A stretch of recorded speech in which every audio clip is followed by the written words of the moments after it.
Hi, I'm Rick Roughen with National Marina Sales, coming to you from our virtual platform at the Marina Dockage Show. Thanks for dropping in, and I'd like to welcome you to this first of two brief but very important discussions on the most critical issues you will face as you consider the prospects of selling your marina. The topics on our plate for this section are as follows: representation in the deal, preparing to sell, and valuation of the business. Okay, so let's go through each one. It is obviously critical that your expert marina broker has real life experience from having actually signed the payroll checks, paid the bills, managed the workflow, created the financial statements, and made decisions that impacted their own marina business. That way, you can be assured he will possess the insights and the experience it will take to advise you on how to represent yours to a sophisticated and often shrewd buyer. In a perfect world, you will find an expert marina broker who has led his troops through the good times and one who never gave up when times were bad. Finding outstanding representation will net you outstanding results. Be sure to ask your broker if he brings that level of experience to your table before you choose who will guide you through what may be the biggest transaction of your lifetime. There's only one marina broker who can check every single one of those boxes and many more. So let's explore two types of preparations that are critical for you to understand, and there are plenty others, but if you can master these two, you will be well on your way to achieving outstanding results. The first preparation has to do with establishing outstanding perceived protocols. That's not just a millennial term or talking point, it's a real issue, and I'd like to say it again. The first preparation has to do with establishing outstanding perceived protocols. You want your buyer candidate to know you are dotting the I's and crossing the T's in your business. So pretend you are a buyer and you walk through a marina to have a look around to consider it for acquisition. What do you see? What do you hear? What do you feel? Do employees take note that you are there? And do they convey a willingness to serve? Do you get a sense there is pride in what is taking place on the property? And are people moving with a sense of urgency to take care of it like it matters? What about your equipment and the workspaces? Are they neat and orderly? Is there a sense that things are under control? And what about the bathrooms? You know how it feels when you visit a restaurant bathroom and it's a mess, right? If you're like me, you'll fear that the kitchen is no different, and you'll probably be right. So the buyer's first impression will register in his mind and permeate deeply into his perception of your general operational protocols. He will observe and form a subconscious opinion of the attitudes, the underlying quality of operations, and the overall condition of your physical plant.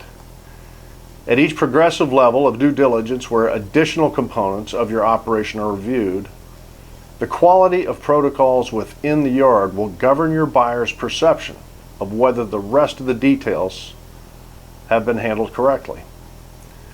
Having that confidence instilled early on will give him peace of mind and encourage next steps. If, on the other hand, he senses that corners are cut and issues are swept under the rug, then it is unlikely the deal will progress, and all the more certain that you will not achieve the same price if things were under control. You have a chance at the very beginning of this process to instill a heightened awareness in your staff and operations and an increased level of confidence in the type of operation you run. The grounds should be made neat and clean. The equipment and its components should be maintained. The docks and walkways should be pressure washed and sharp, and all manner of clutter should be eliminated completely. All that can usually be sufficiently accomplished with little out of pocket. You should only spend significant money on things that really matter. The best general rule is to spend a little on things that will improve your presentation a lot, and leave it at that. If, on the other hand, you are still a year or two away from selling, then you may want to look at it differently, since that would give you more time. Then, in addition to slowly addressing protocols and cleanliness, time and money it will cost you to improve profitability and incorporate preferred income streams is where you should focus.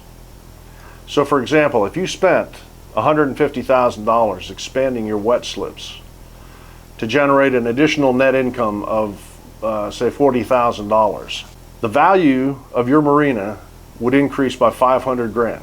That's an 8 cap on $40,000 of net income. It's a big difference for a relatively small investment. There are typically a number of opportunities to do things like that, and each should be weighed in the context of understanding how much they will contribute to your bottom line. Remember that every dollar of net income on your P&L is worth $12.50 of value in your marina when it comes time to sell.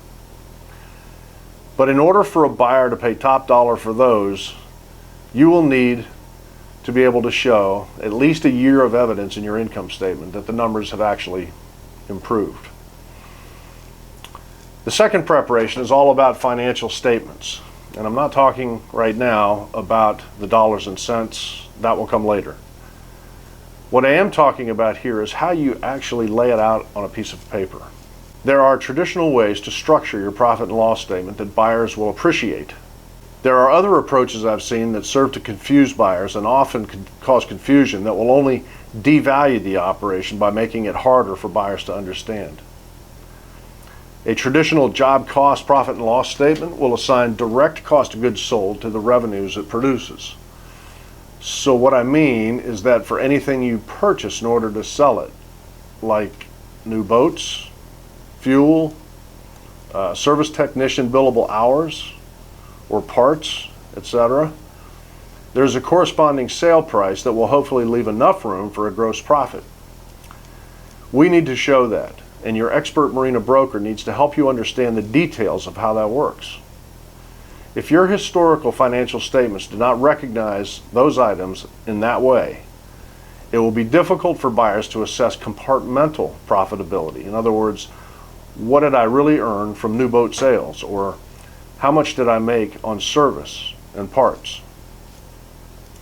If your P&L does not make that clear, you will need time to adjust your presentation and let your results show for themselves. If you are not in a rush to sell, this will be well worth the time spent to correct it, so long as you are being directed by someone who understands. Your expert marina broker should be willing to make those adjustments for you on a separate spreadsheet, while leaving the integrity and accuracy of your in-house financials fully in place. This way, buyers will be impressed to note that you are producing meaningful information which allows management to make timely decisions based on accurate data to run the business. So this is about valuing your marina now, and it's a big topic, and let's get into that. So you have to understand that there is no set rule for how to value a marina. There are, however, generally accepted benchmarks and metrics that are effective to suggest approximate value in most cases. Geographical location and proximity, the nature and types of income streams you produce, direction of profitability trends, and deferred maintenance issues are just a few of the types of variables that weigh in to the calculation. The true value of anything, however, is what a willing and able buyer will pay for it on the open market. And the key to that statement is the open market. So by all means, avoid the big buyers who show up on your front doorstep with an NDA in hand, some call it a gag order, so they can assess your facility, tell you what it's worth, and then attempt to steal it from you at the price that works for them. The open market is every marina owner's second best friend in this process. Don't let buyers tell you anything different. This is common sense, folks. When competition speaks, then sellers honestly achieve the highest possible value which they deserve. That said, we do have helpful tools that allow us to measure the relationship between profitability and price, called cap rates or capitalization rates. We also have tools that measure value in terms of square footage as compared to similar transactions that have already closed, called comps or comparable sales. Lastly, there are measures that consider the value of your real estate and include the depreciated value of whatever was built and became part of the property. And we call that the cost basis. By far the most typical and reliable method involves direct capitalization based on historical income streams, and that's what I will focus on in more detail in our next talk. Brief side note, in tomorrow's session I will help you understand in a very simple way what a cap rate really is, so you can finally understand this counterintuitive assessment methodology. It's really not that hard to understand once you get the foundation right. For now, let me make it very clear that the types of income streams you generate, such as storage, boat sales, service, parts, fuel, boat club, ship store, etc., and the adjusted net income that each of them produces, whether combined into a single group called adjusted income or EBITDA, or whether they are separated and valued individually based on multiples of cash flow and cost comparisons, these are likely to be the indicators which will speak loudest to the true value of your facility on today's open market. I am reminded daily in my business that every marina is unique. Every seller I meet is correct when they say that, and every one of them does. A seller is well advised to not rely on his marina's uniqueness, but rather on its current profitability, its operational protocols, and value add opportunities that may exist for its next owner when assessing value. The uniqueness that most sellers generally refer to will speak more to sellability rather than to value in most cases, but we don't want to overlook anything, and we will not. Click into this session tomorrow, same time, same place, and learn in simplified detail why you as a seller would be misadvised to accept a high cap rate on your deal. We will also drill down on that four-letter word that actually has 6 letters in it called EBITDA. That is a seller's third best friend, and we need to look at that carefully. And the guy I was talking about earlier, who has worn your boots and fought your daily battles, can be reached at the number and or the email address below. Call right now or anytime if you would like to talk about your circumstance. There is obviously no obligation as a result of a phone call or a visit or all of the stuff that leads up to the relationship that gives you confidence. And please rest assured that everything is strictly confidential. I will be happy to send my signed NDA showing my commitment to you regarding confidentiality before we even discuss anything, if you like.